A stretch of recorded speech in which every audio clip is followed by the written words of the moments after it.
It's 49 degrees at 9:21. I'm Ryan Penny with the latest news for Studio 201. Trapped Chilean miners have begun to surface following over 3 months of being trapped. The first of 33 miners was rescued last night.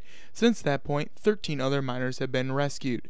Continued efforts are ongoing to save the trapped workers. The incident happened on August 5th after a rock collapse trapped the crew in a San Jose mine in Chile. Families who live in South Lincoln and near South Salt Creek will finally be able to sleep without the sound of train horns, according to the Lincoln Journal-Star. A new city ordinance will help turn those two locations into quiet zones, ending noisy train horns.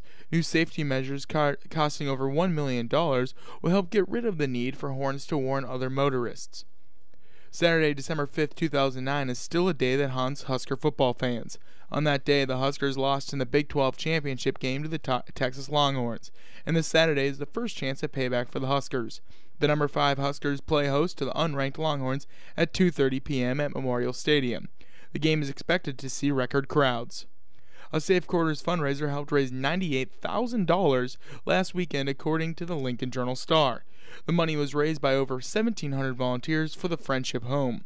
Tomorrow, the fundraiser will have an open house accepting even more donations. The money raised will go to the battered women's shelter and their children.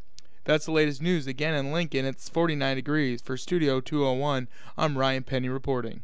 It's Wednesday, October 20th, and I'm Ryan Penny with the latest news for 90.3 KRNU.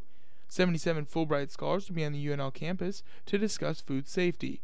The scholars come from over 50 different countries, and Kelly Bartley of UNL News believes the reason for picking the university was because of research. Our expertise in food science, in water, and in food processing, and some of the other topics that they're going to be exploring over the next 2 days was instrumental in the selection of the University of Nebraska as a Fulbright site. The scholars will be in meetings and lectures until Thursday. A 10-year-old Seward girl was killed on Monday after a horse trailer hit the car she was traveling in. The horse trailer came loose from the truck it was attached to and traveled on oncoming traffic where it struck her vehicle. Keith Cox and his 10-year-old daughter Casey and 9-year-old son Corbin were in the vehicle at the time of the accident. Casey was killed due to the injuries she sustained from the accident. 35 years ago, a few women on the UNL campus started a rape crisis center, a center that is still going today. The Center Voices of Hope has been serving UNL campus with everything from support to safety for different forms of abuse. The new Haymarket Arena won't mean the end of the Pershing Center. The Pershing Center has continued to plan and book events even after the expected open date of the fall of 2013 for the new Haymarket Arena, according to the Lincoln Journal-Star. Let's look at some of the top stories on this Wednesday, October 20th. For 90.3 KRNU News, I'm Ryan Penny reporting. It's 49 degrees at 9:51. I'm Ryan Penny with the latest news for Studio 201. Corn prices have rose for the first time since 2008. Bushels are being sold at over $5.17 per. Nebraska Corn Board member Don Hutchins believes better weather has helped crops and harvest speed so far.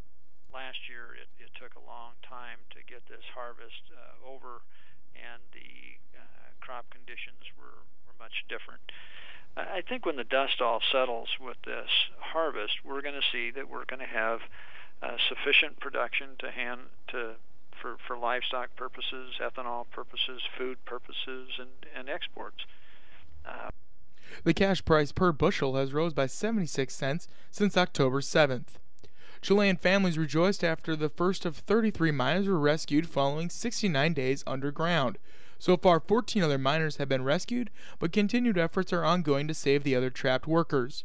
The collapse happened on August 5th after rock trapped the crew in a San Jose mine in Chile. Quiet will finally be achieved in South Lincoln and South Salt Creek. A new city ordinance will help turn those two locations into a quiet zone, ending noisy trains, according to the Lincoln Journal-Star. New safety measures costing over $1 million will help get rid of the need for horns to warn other motorists. Saturday, December 5th, 2009 is still a day that haunts Husker football fans. On that day, the Huskers lost in the Big 12 championship game to the Texas Longhorns, and this Saturday is the first chance at payback. The number 5 Nebraska Cornhuskers play host to the unranked Texas Longhorns at 2:30 p.m. at Memorial Stadium in Lincoln, Nebraska. The game is expected to see record crowds. That's the latest news. Again in Lincoln, it's 49 degrees. For Studio 201, I'm Ryan Penny reporting.